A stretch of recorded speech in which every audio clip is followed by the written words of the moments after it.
Okay, guys, welcome back to another ESPN video. Quickly, after Nigeria have beaten Algeria 2-0 in the quarterfinals of the AFCON. I nearly actually done the accent there, I can't lie. I actually nearly did go into it. But yeah, we've been at the stadium for a while now, obviously in the mix on capturing content and stuff, but we're just going to quickly do some reaction to the game. Sam, I'll start with you, since you are a fellow Super Eagle.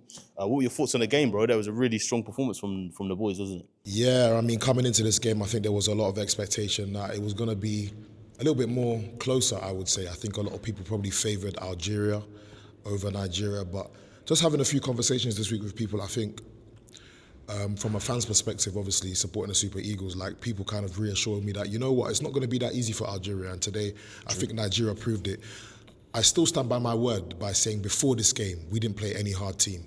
I don't think I'm reaffirming that point. I don't think Nigeria played any hard team. I know that Tunisia on paper were meant to be hard, but I think we steamrolled over them. We did.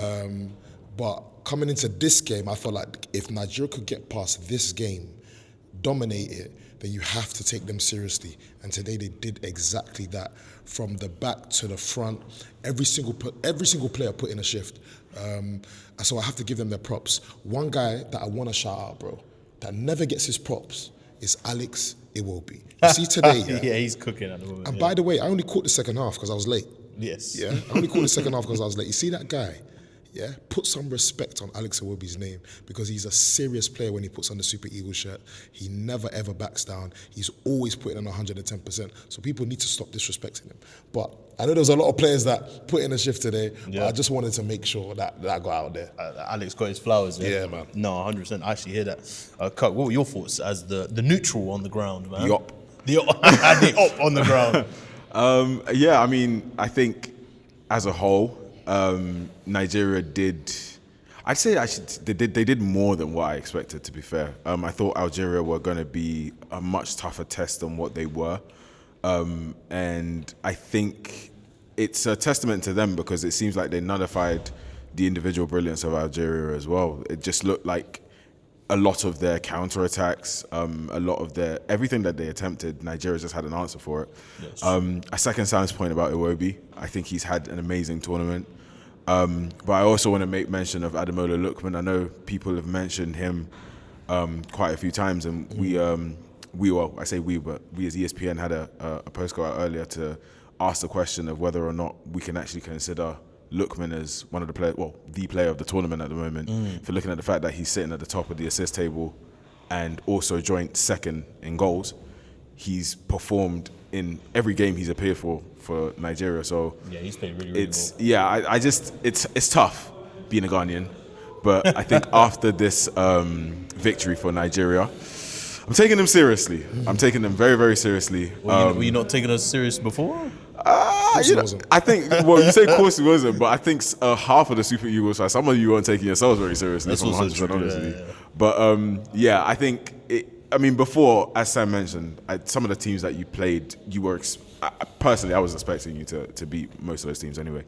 But yeah, I thought Algeria was going to be a much tougher test, and it just wound up not being that way. But that's not to take away from anything the Super Eagles did, because Nigeria did play out their skin, as they have been all tournament, really. Yeah, no, they did. I think we popped them, man. I think when we turned up, I like you said, innit, Sam? I was kind of like, oh, this is going to be the real test. Yeah. And before the tournament, we were talking. Colin was especially talking, saying, like, go and prove it. Like, I don't trust that he was cooking them. I don't trust them. He was cooking them. And I think he's getting his answer at the moment, isn't he? Because I think they're playing really, really well. Some only performance I want to shout out as well is obviously Osimhen as well. One thing I liked about Osimhen is a chance where we put him through, and he chose the team because he chose Akor Adams. That passer. Yeah. Listen, you see, first of all, props to Osimhen for passing the ball there because he obviously could have gone for a goal. Yeah. But you see Akor Adams, I feel like the first time I saw him play was during the World Cup qualifiers, innit? And I think a lot of people didn't or weren't happy with his performances during that period. Against Gabon and also especially against Congo. And I feel like he came into this tournament with a little bit of pressure on his back. I feel like maybe it was from the interviews that I heard him, speaking, he seemed a bit confident. He seemed like he was going to put that all behind him. And today, he could have just taken that first time, slotted at bottom corner. He decided to go round a keeper that hasn't conceded in this tournament until today, by the way, in Zidane. He hadn't conceded this entire tournament. Yeah, the game that Algeria conceded him previously, he wasn't playing. So he skips past him and scores. It just shows me that great goal. He's gelled really well into this team and he's gained so much confidence. So when I see stuff like that, you know, and it wasn't like we were 3-0 up. Nigeria weren't 3-0 up. We were 1-0 up. This game could easily, you know, be gone to extra time. He does that. You know, that goes wrong, everyone's getting at him. He takes it on. He did miss a big chance as well, innit? So. He did miss a big chance. So but to redeem himself. Yeah, to redeem himself. Right. But I mean, those things happen in football, you know what I mean? It was a similar thing. Osimhen against Gabon, you know, we were there live. He missed a massive chance in the World Cup qualifiers and then went on to score a hat-trick. So it is what it is. It can happen for sure. A lot of good performances, man. I think the thing I was really impressed by was the confidence in the team, the composure in the build-up, the combinations, little 1-2s and little one-touch passes, flicks around the corner and that. So we're looking good, man. We're looking like we're cooking, but there's something that we've been mentioning since yesterday, Kirk. And we were in the cauldron yesterday, and we faced Morocco next. The cooking pot. Morocco, guys, at that stadium is a key point. It's not a joke, man. It's not a joke. What are you guys thinking about? Was it Wednesday's game? Because that's going to be a really interesting game. It's one I'm looking forward to, 110%. But let's rewind at the beginning of the tournament. What game did I say I wanted to see? You wanted to see I wanted to see Morocco and Nigeria. Semifinal. And now I've got it. So that's the question. so it's a game I'm looking forward to. I think it's a game for me that I've mentioned quite a few times today at the back of the performance against Algeria that I feel if Nigeria are able to overcome the kind of atmosphere that's built in that stadium and actually go on to beat Morocco. It shook Cameroon to the core. It did. I think anybody that steps on that pitch, which is fair, by the way. Honestly, anybody that steps on, because it's a whole different test.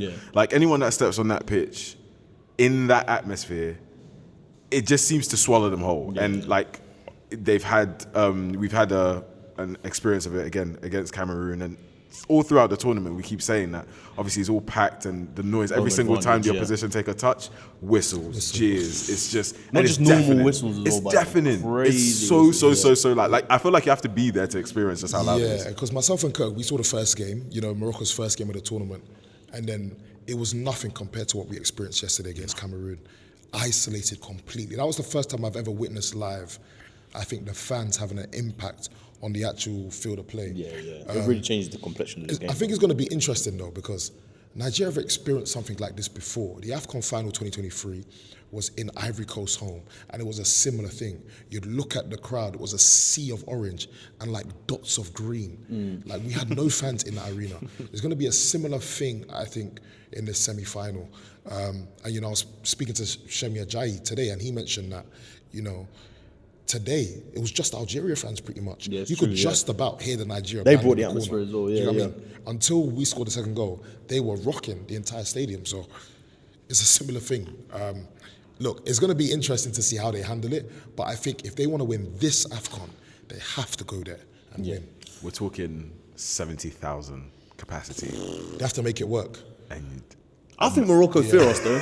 I think they're I think they will. Yeah, they do fear. I think they do. I think every team in this tournament has to fear us, just based on the performances that we put out.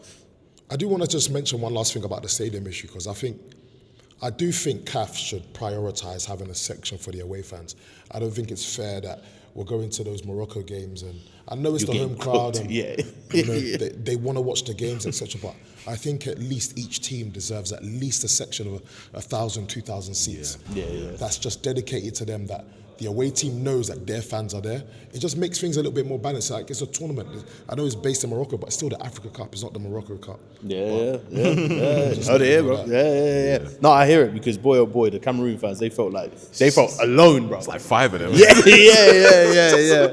But yeah, no doubt. Well, guys, obviously Egypt are kind of taking on Ivory Coast, and I believe that score is 3-2 as we record this video.